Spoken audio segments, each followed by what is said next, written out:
The pack train was almost a mile to the east when we last saw Captain Bentin and his three companies, who had completed their scout and were reaching the main trail along Reno Creek. About a quarter to a half mile down the creek, he paused to rest the men and water the horses in the location known as the morass. We've already stumbled into our first controversy, in which Bentin's detractors will claim that he wasted crucial time and, excuse the phrase, horsed around at the morass. Bentin's command was at the morass for 15 to 20 minutes, according to reasonable estimations. What are your opinions? Please share your thoughts about Bentin's performance in the comments section below. Captain Weir, commanding D Company, which had spearheaded the advance, became agitated at the duration of the halt and instructed Lieutenant Godfrey, leading K Company, to go to Bentin and beg him to go. Godfrey did nothing because he was not in the mood to confront Bentin, and Weir then started walking down the trail by himself. When Bentin sees that, he takes his place at the head of the column and gives the order for the rest of the command to follow. Bentin pulled over a mile to the west, took a brief look at the flaming TP, and continued on.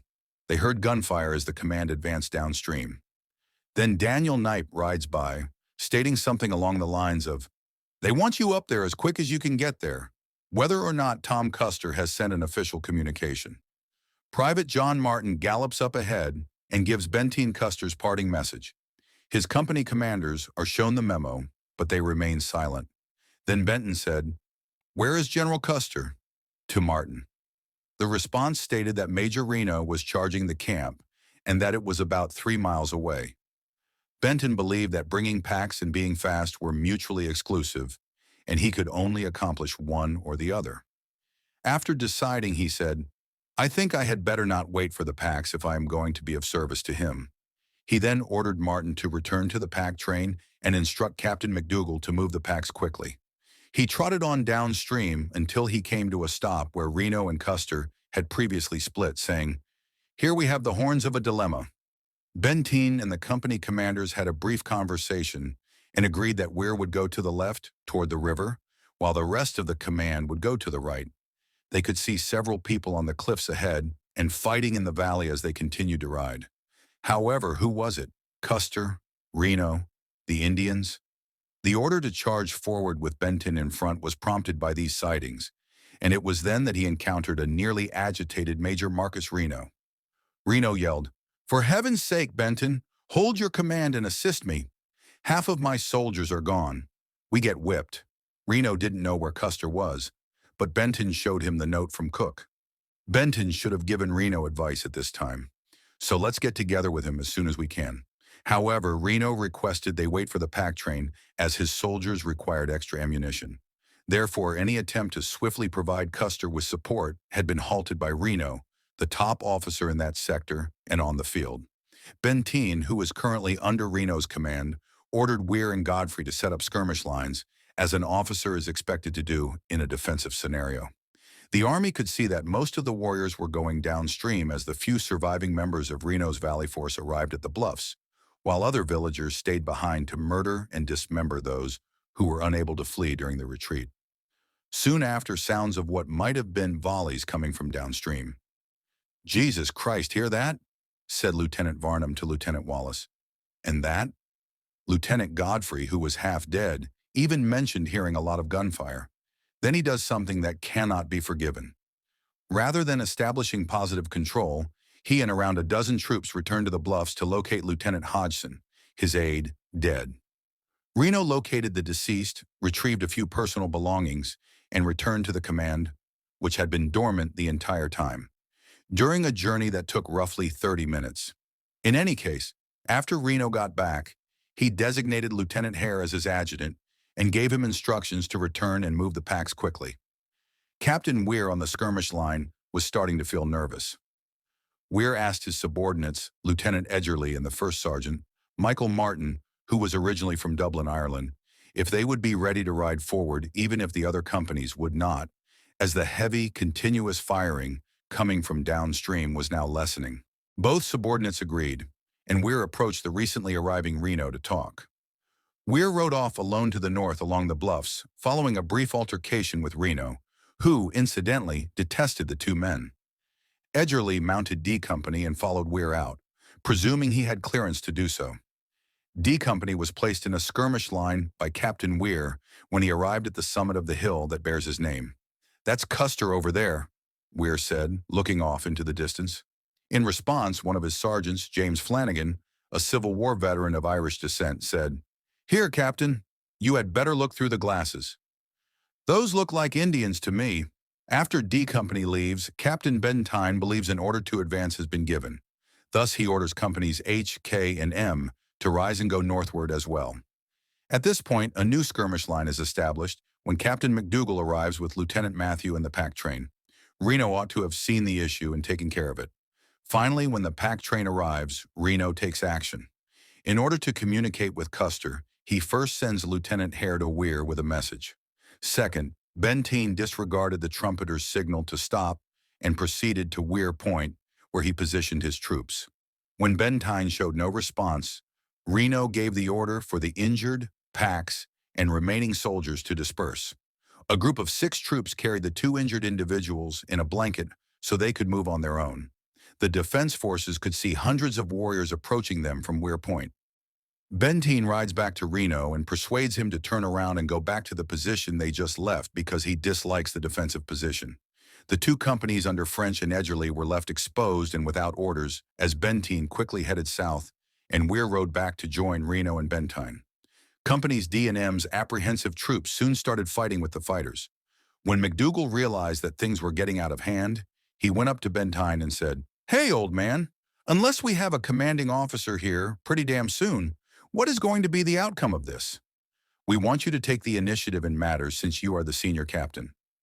Bentin merely grinned, but he took the lead in this last defense from that point on.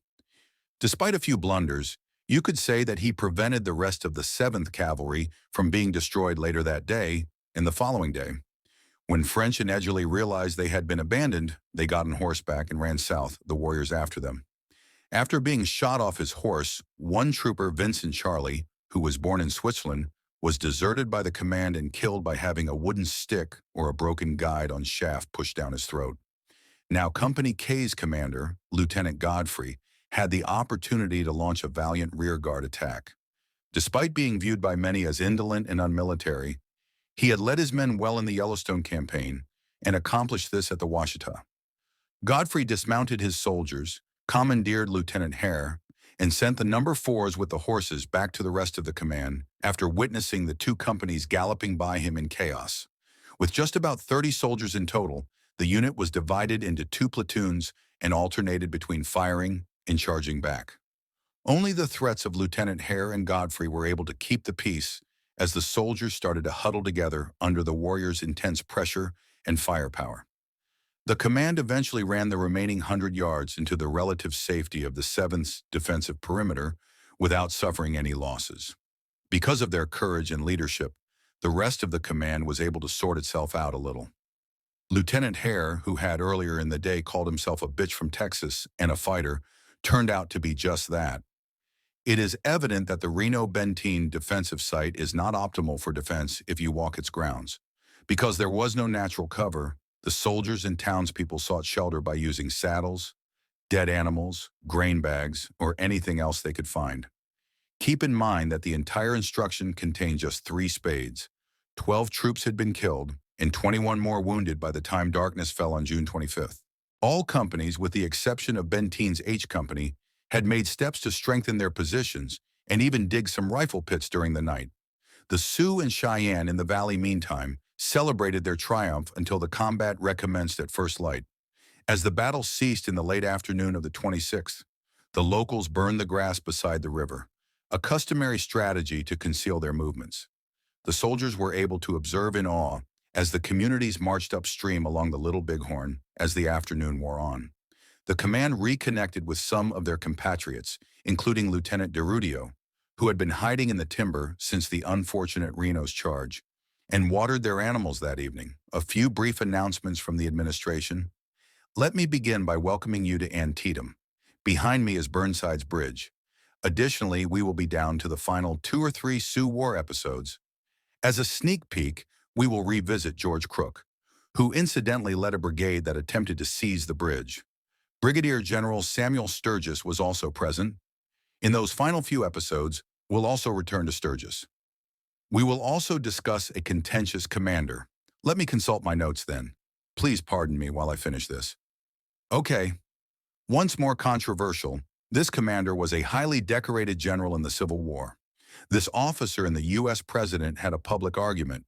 Teddy Roosevelt, another president, referred to him as a courageous peacock. Furthermore, that was most definitely not a term of affection.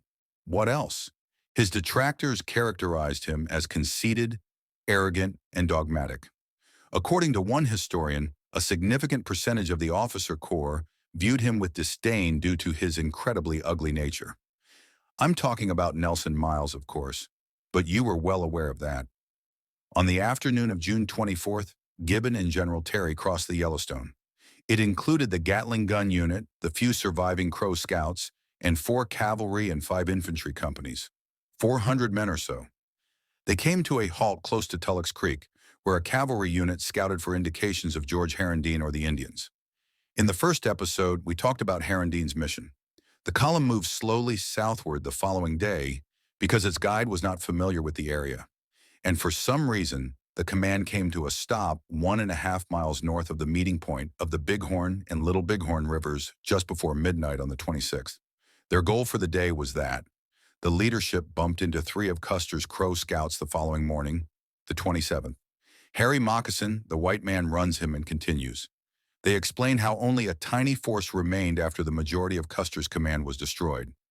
General Terry responded, "I find it impossible to believe that so fine a regiment as the 7th Cavalry should have met with such a catastrophe," after learning of this. As they advanced farther, the soldiers discovered 2 deserted teepees with dead Indians inside. They also discovered the heads of 3 white soldiers.